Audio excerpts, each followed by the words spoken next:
नमस्कार मैत्रिणींनो, खूप सारं स्वागत आहे तुमचं आपल्या यूट्यूब चॅनलमध्ये आणि माझ्या सगळ्या मैत्रिणींना गुड मॉर्निंग।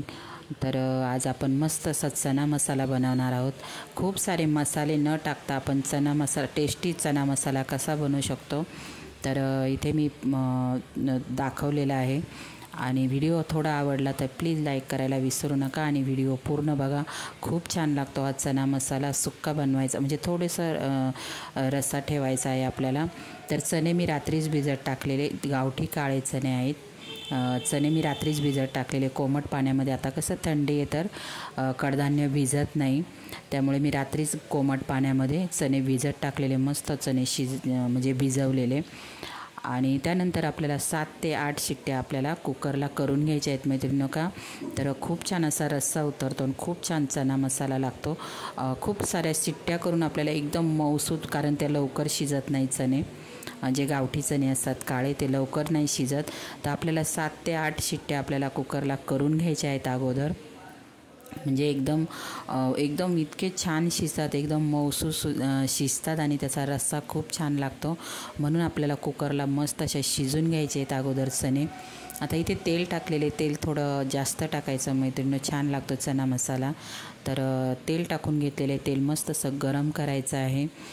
त्यानंतर मी इथे 3 मोठे कांदे घेतलेले आहेत, एकदम मस्त असे बारीक चिरून घेतलेले ना। आता बाजारमध्ये कसं ओले कांदे आलेत त्यामुळे कांदा खूप असा म्हणजे परतत म्हणजे कलर पण बदलत नाही। तर इथे बघा कांदा मी परतून घेत आहे, त्याच्यामध्ये मीठ टाकून घेतलेलं आहे लवकर परतण्यासाठी। तर कांदा परतून घेते। इथे टोमॅटोचा बिलकुल नाही वापर करायचा, आंबट लागतं, त्याच्यामुळे चना मसाल्यामध्ये टोमॅटोचा बिलकुल वापर नाही करायचा। पाहिजे तर तुम्ही कांदा वाढवू शकता, कांद्याने काही फरक नाही पडत, छान होतो चना मसाला। तर कांद्याचा वापर जास्त केला तरी चालेल। इथे कढीपत्ता मस्त ताजा टाकून घेतलेला आहे आणि कुकरला मस्त असे चणे शिजून घेतलेले आहे। आणि खूप सारे मसाले न टाकता आपल्याला मस्त टेस्टी असा चना मसाला बनवायचा आहे। तर कांदा परतून घेत आहे मी आणि कुकर पण थंड झालेले, चणे एकदम मस्त असे आणि एकदम असा थोडासा असा काळपट ग्रेव्हीला कलर येतो, छान दिसतं त्याने। तर इथे हळद टाकून घेतलेली आहे। तर हळद टाकल्यानंतर 1 मिनिटासाठी परतून घेत आहे मी। तर मैत्रिणी, तुम्हाला माझे व्हिडिओ कोणते बघायला आवडतील, खूप छान सपोर्ट करताय तुम्ही मला, खरंच सगळ्या मैत्रिणीचा माझा थँक्यू। आणि व्हिडिओला लाईक करायला विसरू नका, थोडा जरी आवडला तर चॅनलला माझ्या प्लीज सबस्क्राईब पण करा। तर बघा कुकर थंड झालेला आहे आणि मैत्रिणींनो, याच्यामध्ये मी जो मसाला वापरते ना, तर या मसाल्यामध्ये सगळं टाकलेलं आहे। तर व्हिडिओ थोडासा मला वाटतं व्हिडिओ झाला नाही तो। तर मी आमचा घरगुती मसाला, त्या मसाल्यामध्ये सगळ्या वस्तू टाकलेल्या असतात, धने जिरे सगळं आहे त्याच्यामध्ये, गरम मसाला, त्याच्यामुळे मी धना जिरा पावडर या कोणत्याच गोष्टी वापरत नाही।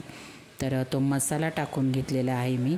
1 मिनिटासाठी कांद्यामध्ये मसाला परतून घेतला, त्यानंतर शिजवलेले बघा किती मस्त असे चणे शिजलेले आहे आणि ग्रेव्ही पण एकदम छान। परत एकदा आपल्याला 2 ते 3 मिनिटासाठी कांदा मसाल्यामध्ये शिजून घ्यायचे आहेत। कसा वाटला video, like share subscribe. Bye मैत्रिणींनो, वरून आपल्याला कोथिंबीर टाकायची।